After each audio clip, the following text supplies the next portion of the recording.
info for patient. गुर्दे की पथरी जो है ना, जो पथरियाँ बनती हैं सारा, वो बनती तो गुर्दे में है,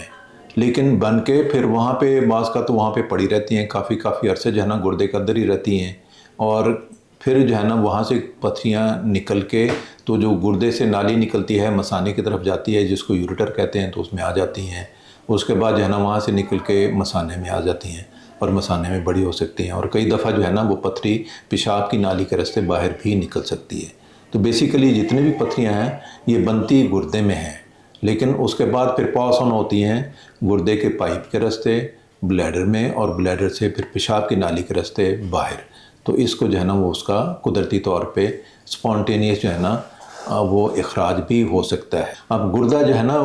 पथरी बनने की वजह जो है ना एक्चुअल जो है ना 100% इसका तयन नहीं हो सका। गुर्दे की पथरी बनने के अंदर जो है ना सारा मोस्टली तो ये है कि इसमें फैमिलीज़ में हो सकती है, जो इनहेरिटेंस या मौरूसी जो है ना ये जो है ना ज़रूरी नहीं है कि एक फैमिली में हो रही हो, क्योंकि लेकिन उसका जो पर्सनल है बंदे का जो उसका जो मेटाबॉलिज्म है वो तयन करता है कि इसमें पथरी बनती है या नहीं बनती। एक ही घर में 10 अफराद रह रहे होते हैं, लेकिन उनमें से एक में पथरी बन रही होती है और बाकी में नहीं बनती सारा। तो और इसमें जो है ना कंट्रीब्यूट कर सकता है उसकी खुराक का, उसके अंदर कोई यूरिक एसिड ज़्यादा है कि नहीं है, या बाकी चीज़ें जो है ना उसमें कोई सॉल्ट्स वगैरह का किस तरह का है। फिर जो लोग रहते हैं ऐसे मरतूब आबो हवा में, जिस तरह गर्मी है और सख्त गर्मी है, और वहाँ पे जो रहने वाले लोग, दरिया के नज़दीक रहने वाले लोग, बहावलपुर मुल्तान के एरिया में रहने वाले लोग, उनमें पथरी होने का जो एनवायरनमेंट फैक्टर्स होते हैं वो भी कंट्रीब्यूट करते हैं। लेकिन ज़्यादातर इसके अंदर जो है ना वो यही होता है कि मरीज़ का जो मौरिसियत में जो उसको मिले हैं जेनेटिक जो उसका मेकअप वो कैसा है, तो उसमें बाज़ का जो है ना उस वजह से जो है ना वो पथरी बन सकती है। वो डिपेंड कर रहा होता है कि पथरी किस कंपोजिशन की है, कि यूरिक एसिड की है, कैल्शियम की है। जो यूरिक एसिड की पथरियाँ ऐसे लोगों में ज़्यादा बनेगी जिनमें यूरिक एसिड ज़्यादा है, और वो भी एक वो मेटाबॉलिक जो है ना डिसऑर्डर है। और इसी तरह ही जो है ना जो कैल्शियम की पथरियाँ बनेगी वो बाज़ का जो है ना वो पैराथायरॉयड ग्लैंड होती हैं, उनके अंदर जो है ना कोई वो निकल आती हैं, उसके अंदर हार्मोन ऐसा होता है कि जिसकी वजह से कैल्शियम लेवल जो है ना वो ज़्यादा हो जाते हैं, और वो कैल्शियम जाके डिपॉजिट होना शुरू हो जाता है गुर्दों के अंदर। वो चूँकि वहाँ से एक्सक्रीट हो रहा होता है और वहाँ पर उसकी शक्ल वो पथरी की बन जाती है, और इसलिए जो है ना वो उसकी पेशाब की तेज़ाबियत है वो कंट्रीब्यूट करती है। तो वेरी करता है पर्सन टू पर्सन, लेकिन इसके अंदर फिर वो इम्पोर्टेंट सबसे यही है कि उसका जो जेनेटिक मेकअप कैसा है उसका, और उसको पीछे से मौरूसियत में क्या चीज़ें मिली हैं, और उसका जो इजहार है वो उसके अपने लाइफस्टाइल के साथ और बाकी चीज़ों के साथ, कि उसका खाने पीने का किस तरह का रुझान है, उसके मुताबिक वो चलता है। तो सर इसकी ट्रीटमेंट में क्या क्या ऑप्शंस मौजूद हैं? पथरी का जो इलाज है वो डिपेंड कर रहा होता है कि वो पथरी किस हिस्से में पड़ी है, और वो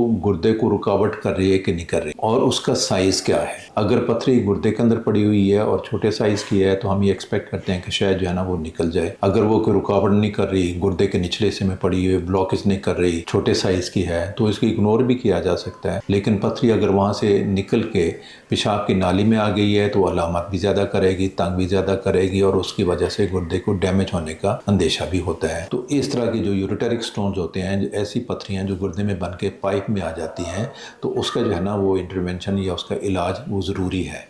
इंटरवेंशन ज़रूरी नहीं है कि वो ऑपरेशन के साथ ही हो। इंटरवेंशन जो है ना वो दवाइयों के साथ भी हो सकती है, लाइफस्टाइल मैनेजमेंट के साथ भी हो सकती है, और इन सीवियर केसेस जिसमें हम ये समझते हैं कि जो पथरी है ये तंग करने वाली है, निकलने वाली नहीं है, और ख़ास तौर पे इस पथरी की वजह से अगर हमें डर हो कि गुर्दे को नुकसान देगी, उसके फंक्शन को मुतासर करेगी, तो एक अर्जेंसी जो है ना वो क्रिएट हो सकती है। तो जो मेडिकल डॉक्टर है वो अपने मुख्तलिफ़ टेस्टों के साथ इस चीज़ का तयन कर सकते हैं कि जो है ना ये पथरी दवाइयों से निकलने वाली है कि नहीं है, और अगर निकलने वाली है तो इसको कितना अंदाज़ा वक्त लगेगा, और अगर कोई पथरी बड़ी है जिसमें हमें ये इम्कान होता है कि ये निकलेगी नहीं, ये तंग करेगी और ख़ास तौर पे गुर्दे को डैमेज करेगी, तो इस बात का भी तयन जो है ना मुख्तलिफ़ चीज़ों से वो किया जा सकता है। वो उसमें अल्ट्रासाउंड करवाना पड़ता है, उसका सीटी स्कैन करवाना पड़ता है, उसका गुर्दे का फंक्शन देखना पड़ता है। तो ये सारी चीज़ें देख के फिर उसका तयन कर लेते हैं कि इसका इलाज हम किस तरह करें।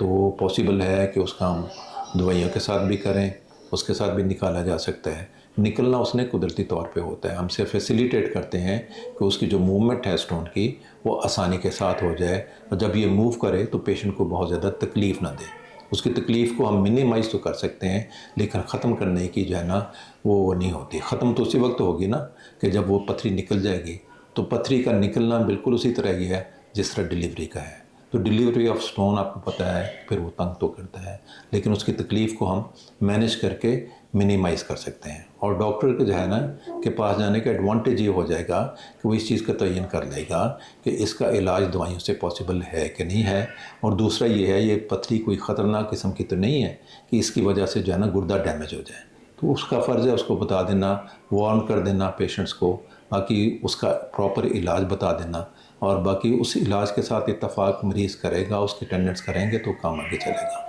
हमारा फ़र्ज़ ये होता है कि मरीज़ को हम बता दें कि आपको ये पथरी जो है उसका कितना नुकसान हो सकता है, निकलने वाली है, दवाइयों के साथ नहीं निकलने वाली, और इसमें किस तरह की एहतियात करनी पड़ेगी, और इसमें अगर इंटरवेंशन की ज़रूरत है, कोई ऑपरेशन की ज़रूरत है तो किस तरह का ऑपरेशन जो है ना वो करने की ज़रूरत होगी। सारी चीज़ें वो पेशेंट की अलामात के साथ,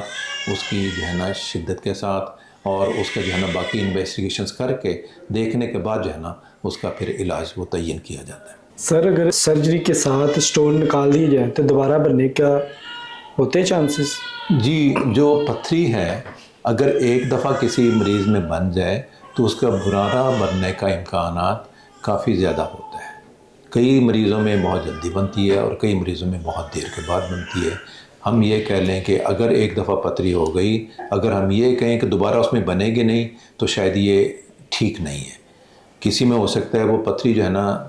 10 साल के बाद बने, 15 साल के बाद बने, लेकिन कई सीवियर केसेस ऐसे होते हैं कि जिसके अंदर टेंडेंसी होती है स्टोन फॉर्मेशन की, जिसमें जो है ना ऐसे मरीज़ जिनमें रिकरेंट जो है ना स्टोन फॉर्मेशन की जो है ना वो इंसिडेंस है, तो उनमें वो पथरी जो है ना वो महीनों के बाद भी बन सकती है। कई मरीज़ ऐसे आते हैं 5-6 महीने के बाद जो है ना पथरियाँ वो बना के आ जाते हैं। कईयों की पथरी बार बार निकलती है, वो बना भी लेते हैं, उनकी निकल भी जाती है लकीली, लेकिन ये जो है ना डेंजरस एक हो सकता है। तो ऐसे मरीज़ जिनमें पथरी बन रही है और निकल भी रही हो, लेकिन उसको जो है ना ज़रूर उसको तयन करना पड़ेगा कि वो पथरी जो है ना उसको नुकसान तो नहीं दे रही। तो पहले तो उसका इलाज ये करना पड़ता है कि जो पथरियाँ उसमें मौजूद हैं उनका पहले इलाज किया जाए। अगर वो दवाइयों से निकलने वाली है तो दवाइयों से निकाल लें, अगर ऑपरेशन से निकलने वाली है तो उसको ऑपरेशन से निकाल लें, और निकालने के बाद जो है ना फिर उस पथरी का टेस्ट किया जाए कि उसकी कॉम्पोजिशन क्या है। और जब हमें पता चल जाए कि हाँ जी फ्लाइस की कॉम्पोजिशन है, फिर उसके अलावा और भी टेस्ट उसके किए जाएँ उस मरीज़ के, ताकि हम ये देख सकें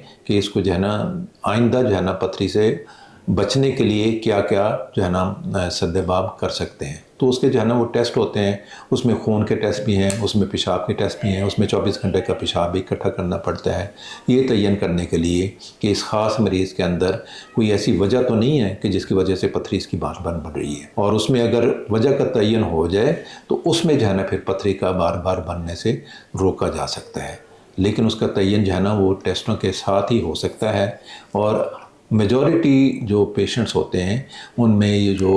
तयन है वो मुश्किल हो जाता है, लेकिन फिर भी 15-20% लोग ऐसे ज़रूर होते हैं जिसमें हम मेटाबॉलिक स्टडीज़ करवाने के बाद इस चीज़ का तयन कर सकते हैं कि इसमें फ़लाँ वजह से जहाँ पथरियाँ बन रही हैं और उसका हम उस वजह का इलाज करें तो उसके साथ उसका सद्देबाब मुमकिन है, उसको दोबारा बनने से रोका जा सकता है। लेकिन फिर भी ऐसे मरीज़ के जिनमें जो है ना कोई वजह मालूम नहीं होती, फिर भी एक दफ़ा इलाज करने के बाद इस तरह के पैरामीटर्स किए जा सकते हैं या उसको बताया जा सकता है, गाइडलाइन दी जा सकती है कि खुराक के साथ, लिक्विड इंटेक के साथ उसको कैसे मैनेज करना है, उसको मिनिमाइज़ करने की पूरी कोशिश की जा सकती है। सर, इन मरीज़ों के लिए आपका पैगाम क्या है? इन मरीज़ों के लिए मेरा पैगाम जो है ना यही है पथरी के मरीज़ों के लिए कि अगर उनको पथरी की तकलीफ़ है तो उसका जो है ना डॉक्टर के पास जाके उसका तयन करना ज़रूरी है। ये पथरी जो है ना उसके साथ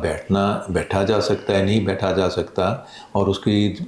नौइयत देख के, उसकी शिद्दत देख के, उसके टेस्ट वगैरह करवा के डॉक्टर फिर उसको देखेगा कि हाँ जी इसको जो है ना दवाइयों से निकाला जा सकता है, इसके लिए कुछ करने की ज़रूरत है या नहीं है कंजर्वेटिव की, या जो है ना इसके अंदर कोई अगर जो है ना शदीद तकलीफ़ हो कि जिसके अंदर हमें डर हो कि गुर्दा कोई नुकसान नहीं हो जाएगा, गुर्दे का फंक्शन मुतासर तो नहीं होगा, वहाँ पर फिर सर्जिकल इंटरवेंशन की ज़रूरत हो सकती है। और ऐसा पत्थरियाँ जो गुर्दे को नुकसान दे सकती हैं वो गुर्दे के अंदर भी मौजूद हो सकती हैं, बड़ी पत्थरी हो सकती है और ये गुर्दे की नाली में हो सकती है, नाली में आके फंस सकती है, वहाँ से निकल के जो है ना फिर रेजिडुअल स्टोन्स भी हो सकते हैं पीछे गुर्दे में। तो इसलिए उसका प्रॉपर जो है ना एक उसका डायग्नोस करके तशखीस करके उसकी शिद्दत मालूम करके कि कहाँ कहाँ पे पत्थरियाँ मौजूद हैं, उनको निकालने के बाद ही उसका, और ये एक डॉक्टर के पास जाएंगे तो उसके बाद ही इस चीज़ का होगा कि हमने इसका इलाज किस तरीके से करना है। और एक दफ़े इलाज कर लें तो फिर उससे बचना कैसे है, बार बार बनने से बचने के लिए कोई हम ऐसे एहतियाती तदाबीर इख्तियार कर सकते नहीं कर सकते,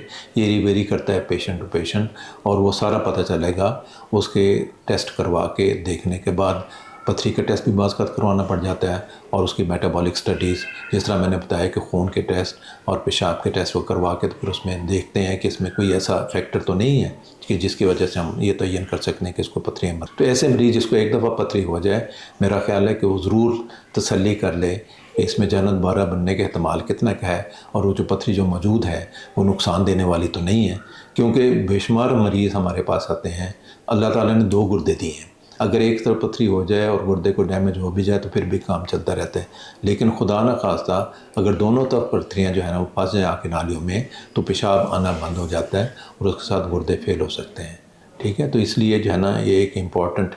जो है ना बीमारी है, इसका जो है ना एहतियात करनी पड़ेगी, देखना पड़ेगा कि इसका